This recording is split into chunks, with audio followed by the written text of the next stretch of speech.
টয়লেটে প্রবেশ করার সময় এই মারাত্মক ভুল কাজটি করছেন না তো? আসসালামু আলাইকুম ওরহমতুল্লাহ। আমরা প্রতিদিন বেশ কয়েকবার টয়লেটে প্রবেশ করি, কিন্তু কখনো কি ভেবে দেখেছি এই সাধারণ কাজটিও আমাদের জন্য হতে পারে অনেক সওয়াব আর বরকতের কারণ? আজকের ভিডিওতে আমরা জানব টয়লেটে প্রবেশের 10টি গুরুত্বপূর্ণ সুন্নাত, যেগুলো সঠিকভাবে পালন করতে পারলে আমরা টয়লেটের চাহিদা মেটানোর পাশাপাশি অনেক সওয়াবও অর্জন করতে পারবো ইনশাআল্লাহ। আসুন আমরা ধাপে ধাপে শুরু করি। নাম্বার 1, প্রথমে বাম পা দিয়ে প্রবেশ করা। নাম্বার 2, বিসমিল্লাহ সহ বাথরুমে প্রবেশের দোয়া পাঠ করা। নাম্বার 3, কিবলার দিকে মুখ বা পিঠ ঘুরিয়ে না বসা।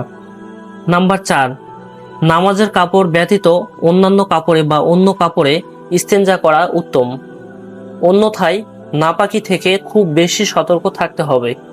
নাম্বার 5, ডান হাত দিয়ে যৌনাঙ্গ স্পর্শ না করা। নাম্বার 6, ঢিলা কুলুক ব্যবহার করা। নাম্বার 7, পায়খানার পর 3 বার ঢিলা কুলুক ব্যবহার করা। নাম্বার 8, প্রথমে পায়খানা রাস্তা তারপর প্রস্রাবের রাস্তা ধৌত করা।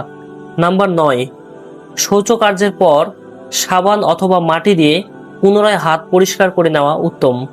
নাম্বার 10 এবং শেষ, টয়লেট শেষ করে বের হওয়ার সময় প্রথমে ডান পা দিয়ে বের হওয়া।